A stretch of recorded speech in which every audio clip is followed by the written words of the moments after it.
अस्सलाम वालेकुम guys, welcome back to my YouTube channel Lahori Handi Roti vlogs. उम्मीद करते हैं आप सब लोग ठीक होंगे। अल्हम्दुलिल्लाह हम सब भी एकदम ठीक हैं। आज की हमारी रेसिपी है शीर खुरमा। आइए देखें किस तरह बनाया जाता है और इसके लिए हमें किन किन चीज़ों की ज़रूरत होगी। हमने यहाँ पर पहले एक कढ़ाई ले लिया है, उसके अंदर अब हमने यहाँ पर घी शामिल किया है। हमने यहाँ पर इसके अंदर तकरीबन 1/4 कप इसके अंदर घी शामिल किया है, 1/4 कप घी शामिल करने के बाद फिर यहाँ पर हम इसके अंदर सेवइयाँ शामिल करेंगे। ये देखिए जी, इस तरह से हमने ये मोटी सेवइयाँ ली हैं, इनको हम लोगों ने तोड़ लिया है और फिर इसे इस तरह से शामिल कर दिया है।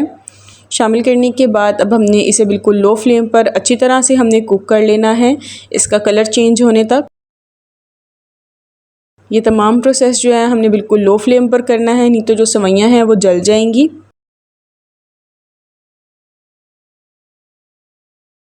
ये देखें जी, इस तरह से चम्मच चलाते हुए हम लोगों ने इसे कुक करना है, वरना एक साइड से सेवइयाँ कच्ची रह जाएंगी और दूसरी साइड से ये जल सकती हैं।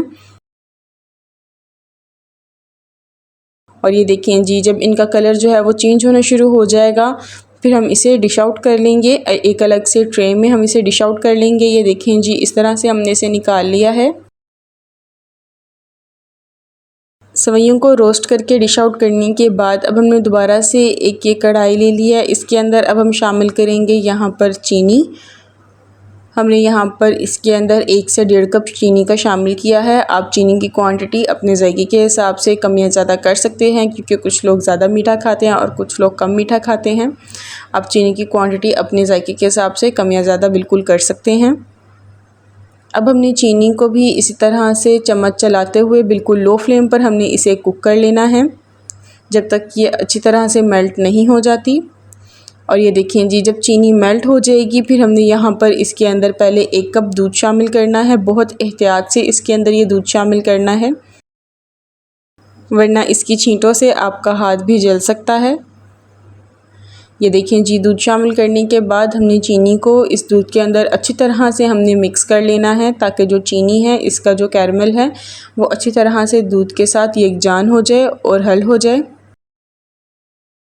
और जब चीनी अच्छी तरह से मेल्ट हो जाएगी, हल हो जाएगी, फिर हमने इसके अंदर यहाँ पर 2 लीटर दूध है, ये बॉइल्ड दूध है 2 लीटर, हमने वो इसके अंदर शामिल कर दिया है। और दूसरी साइड पे हमने ये एक बाउल लिया है, इसके अंदर हमने 2 टेबलस्पून ड्राई मिल्क पाउडर ले लिया है। और ये देखें जी, जब यहाँ पर दूध पकना शुरू हो जाएगा फिर हमने यहाँ पर इसके अंदर शामिल कर दी हैं 3 से 4 सब्ज़ इलायची। सब्ज़ी इलायची को अच्छी तरह से तोड़कर हमने वो इसके अंदर शामिल कर दी है। अगर आपके पास सब्ज़ी इलायची पाउडर है तो आप वो भी इसके अंदर शामिल कर सकते हैं।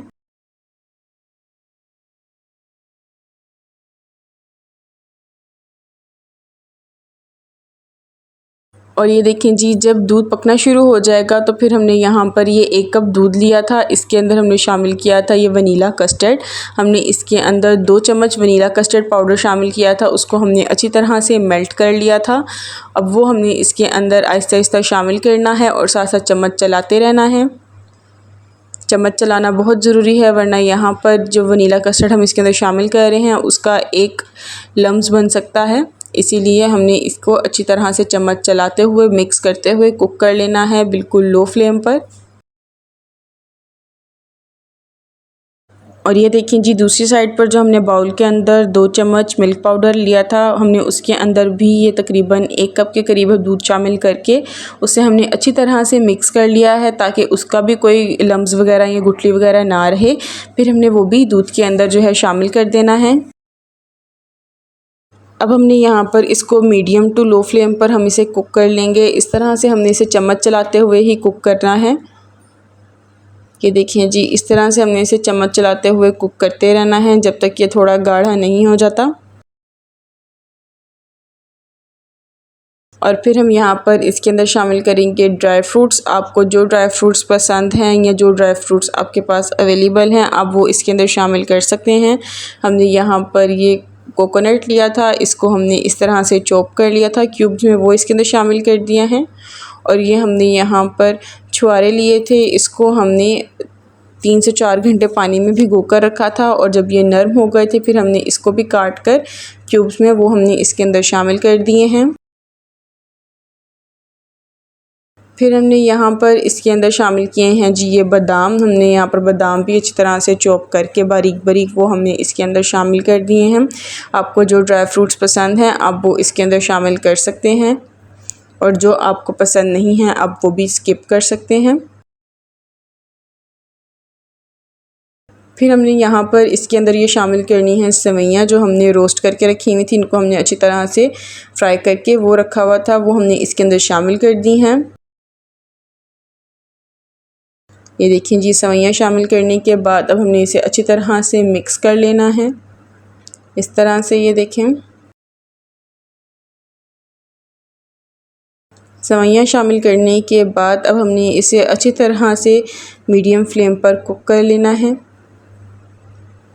और जब ये इस तरह से पकना शुरू हो जाएंगे तो फिर हमने इसकी जो फ्लेम है वो लो कर देनी है, और इसे फिर हमने मज़ीद इसको पकने देना है बिल्कुल लो फ्लेम पर, जब तक जो सेवइयाँ हैं वो अच्छी तरह से कुक नहीं हो जाती दूध में। और ये देखें जी, यहाँ पर इसको पकते हुए तकरीबन 10 मिनट हो गए हैं, और यहाँ पर जो सेवइयाँ हैं वो भी बहुत अच्छे से कुक हो गई हैं, और हमारा शीर खुरमा बिल्कुल रेडी है डिश आउट के लिए। तो अब हम इसे डिश आउट करेंगे और सर्व करेंगे।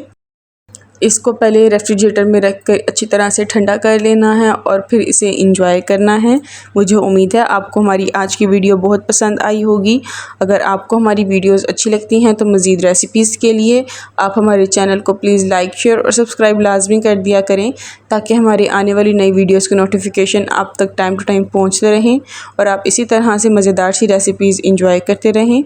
आपका हमारी वीडियो को एंड तक देखने का बहुत बहुत शुक्रिया। हमें अपनी दुआओं में याद रखें, अपना बहुत सारा ख्याल रखें, और हमें इसी तरह से सपोर्ट करते रहें। अल्लाह हाफ़िज़।